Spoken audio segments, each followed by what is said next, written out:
Renew power लगभग 90% बनके तैयार है, जाकर देख के आइए। 2000 करोड़ रुपए का रिन्यू पावर ने इन्वेस्टमेंट किया है। एक्सप्रेस वे बने पर उसके बाद हम लोग शुरू करेंगे। एक्सप्रेस वे तो बन ही रहा है, 2024 में एक्सप्रेस वे बनके तैयार हो जाएगा। अब देखिए आपको मैं बता देता हूं, इस वीडियो को आप शेयर कर लीजिए। आगे मैं जो बताने जा रहा हूं भविष्य में धोलेरा में 99% ऐसा ही होगा। नमस्कार, धोलेरा का 2023 का सबसे बड़ा अपडेट, जी हां, धोलेरा का 2023 का सबसे बड़ा अपडेट सामने आ चुका है।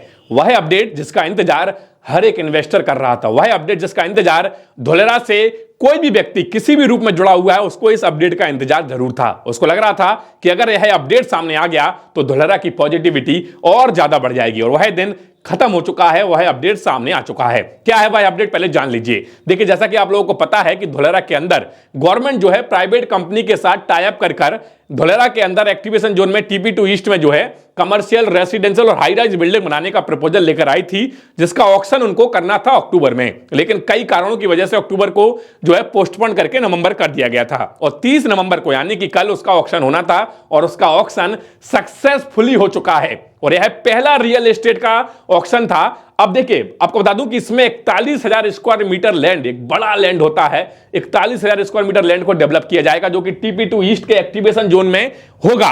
अब इसमें residential, commercial, high rise building को बनाया जाएगा। तो जो लोग यह सोचते थे कि धोलेरा में ऊंचे ऊंचे बिल्डिंग कब बनेंगे, तो देखिए हर एक चीज का समय होता है, और आज धोलेरा का वह समय आ चुका है।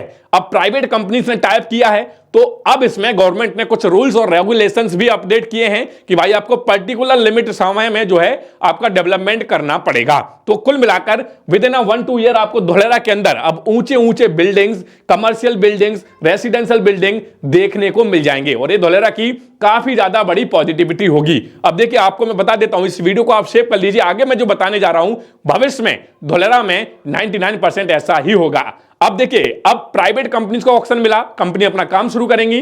अब बहुत सारे डेवलपर, बड़े बड़े डेवलपर्स जो इंतजार कर रहे थे कि धोलेरा में कुछ ऐसा हो, धोलेरा में कुछ बनना शुरू हो, प्राइवेट कंपनीज कुछ करना शुरू करें, अब जो बड़े बड़े डेवलपर्स इंतजार कर रहे थे, अब उनका अभी धोलेरा के अंदर काम शुरू होगा।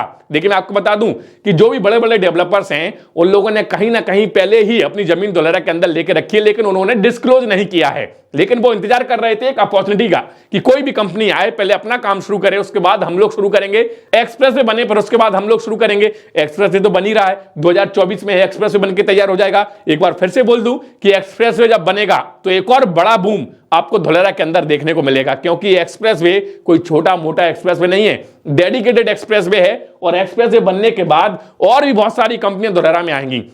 अब और सुन लीजिए, गुजरात वाइब्रेंट जो आ रहा है, जो कि जनवरी में 10, 11, 12 को शायद है 2024 में, यह भी एक बड़ा बूम धोलेरा के अंदर लाएगा, क्योंकि इस बार गवर्नमेंट काफी ज्यादा पॉजिटिव है, बहुत ज्यादा सीरियस है।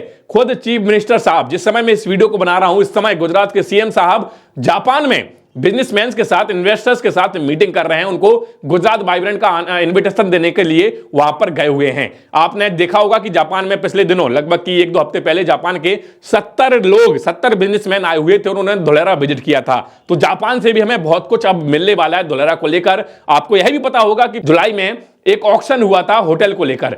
AJU ग्रुप, जो कि जापान का एक होटल है, उसको इसका टेंडर मिला था। वो भी अपना काम जो है गुजरात वाइब्रेंट के बाद धोलेरा में शुरू कर सकता है। कुल मिलाकर बहुत ज्यादा पॉजिटिविटी अब धोलेरा के अंदर देखने को आपको मिलेगी। जो भी लोग अपना इन्वेस्टमेंट धोलेरा के अंदर करना चाहते हैं और अगर इंतजार कर रहे हैं तो इंतजार मत कीजिए। मैं बार बार बोलता हूं, देखिए आप मेरे पिछले कोई भी वीडियो उठा के देख लीजिए, जिन वीडियोस में मैंने जो बोला है, मैं इतना तो गारंटी ले रहा हूं कि 100 में से 90% मेरे वीडियोस सटीक जानकारी के साथ आप लोगों तक पहुंचे होंगे। मैं सिर्फ प्रेजेंट की स्थिति नहीं बताता, मैं धोलेरा के फ्यूचर की स्थिति भी प्रेडिक्ट करता हूं, क्योंकि डेटा मेरे पास जो होता है, जो रिसर्च में करता हूं, उसकी दम पर करता हूं। ऐसा नहीं है कि हवा में बात कर रहा हूं। मैं बार बार बोल रहा हूं कि जिस दिन एक्सप्रेस वे बन जाएगा उस दिन धोलेरा में एक प्रॉपर्टी के रेट में बड़ा बूम आएगा। एयरपोर्ट का काम तो चल ही रहा है, अब ये ऑक्शन जो मिल चुका है, अब इसमें अब रियल एस्टेट का काम भी शुरू हो जाएगा। और मैंने आपको यही बता दिया कि एक कंपनी अगर आती है तो कई सारी कंपनियां उसके साथ पीछे पीछे चली आती हैं। रिन्यू पावर लगभग 90% बनके तैयार है, जाकर देख के आइए। 2000 करोड़ रुपए का रिन्यू पावर ने इन्वेस्टमेंट किया है, 100 एकड़ के एरिया में पूरी डेवलप हो चुकी है। टाटा सोलर पार्क, टाटा का लिथियम का जो इन्वेस्टमेंट है, अब उसमें भी कुछ बड़ा अपडेट हमें देखने को मिल सकता है। वेदांता ने भी अभी पिछले दिनों मैंने वीडियो बनाया था, इलेक्स एक कंपनी है ताइवान की, उसके साथ टाइप किया है और गवर्नमेंट के साथ उनका डिस्कशन जो है लगातार चल रहा है। तो सेमीकंडक्टर को लेकर भी बड़े अपडेट सामने आ सकते हैं। इसके अलावा एक कैबिनेट मिनिस्टर ने अपडेट दिया है कि हमारी 2-3 कंपनियों के साथ जो है सेमीकंडक्टर के सेटअप के लिए जो है डिस्कशन चल रहा है। गुजरात में वो सेटअप होगा और गुजरात है तो धुलेरा ही होगा, क्योंकि सेमीकंडक्टर धुलेरा को जो है सेमीकॉन सिटी बनाया गया है सेमीकंडक्टर के लिए। कुल मिलाकर भाइयों बहुत बड़े बड़े अपडेट सामने दिख रहे हैं, बहुत पॉजिटिविटी धुलेरा को लेकर सामने दिख रही है। देरी मत कीजिए। अगर आपको इन्वेस्टमेंट करना है तो मैं आपको पहले बता दूं कि मैं एक सिर्फ आपको इंफॉर्मेशन पहुंचाता हूं, इन्वेस्टमेंट आप अपनी दम पर कीजिएगा। धुलेरा के अंदर आप इन्वेस्टमेंट करते हैं तो रेरा देखकर ही कीजिएगा, बिना रेरा के इन्वेस्टमेंट मत कीजिएगा।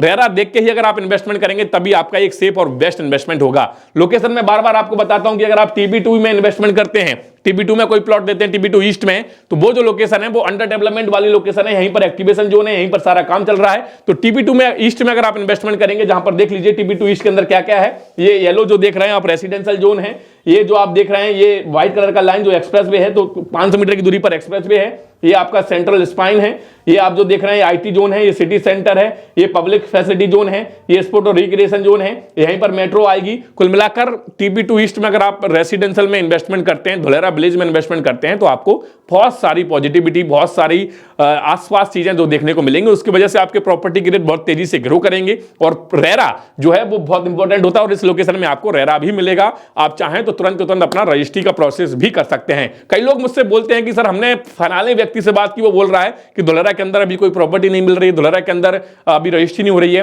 ये बात बिल्कुल गलत है। धुलेरा के अंदर आप पेपर क्रॉस चेक कीजिए, रेरा देखिए, तभी आप कोई प्रॉपर्टी लीजिए। मेरा काम है आप तक सही जानकारी पहुंचाने का, तो जो कि मैं कर रहा हूं। उम्मीद है कि वीडियो को आप ज्यादा से ज्यादा शेयर करेंगे और लोगों को बताएंगे कि भाई धुलेरा कितनी तेजी से ग्रो कर रहा है। एक चीज और बता देता हूं कि गुजरात वाइब्रेंट के बाद धुलेरा में एक बड़ा बूम आएगा, क्योंकि CM साहब तो वहां बैठे हुए हैं। उसके अलावा अलग अलग लोकेशंस पर, चाहे आप वो UAE हो, चाहे फिर वो USA हो, कनाडा हो, जापान हो, टोक्यो हो, हर जगह पर रोड शोज गुजरात वाइब्रेंट को लेकर चल रहे हैं। और इस बार CM साहब ने साफ कह दिया था कि गुजरात वाइब्रेंट में सिर्फ 2 शहर, एक तो धुलेरा टॉप प्रायोरिटी पर है, दूसरा गिफ्ट सिटी, इन दोनों पर ही जोर दिया जाएगा, इन दोनों को ही अप्रोच किया जाएगा और इन्वेस्टर को यहीं पर बैठाया जाएगा। हर बार के गुजरात वाइब्रेंट के बाद एक बड़ा बूम धुलेरा के अंदर देखने को मिलता है, क्योंकि इन्वेस्टर आते हैं, चाहे फिर वो रिन्यू पावर हो, चाहे फिर वो टाटा हो, चाहे फिर वो आपका HP हो, ये सारे गुजरात वाइब्रेंट में ही आए थे। और इस बार का गुजरात वाइब्रेंट तो और बड़ा होने वाला है। इस बार का गुजरात वाइब्रेंट में तो लेकर बहुत ज्यादा सीरियसनेस ऑफिसर्स में,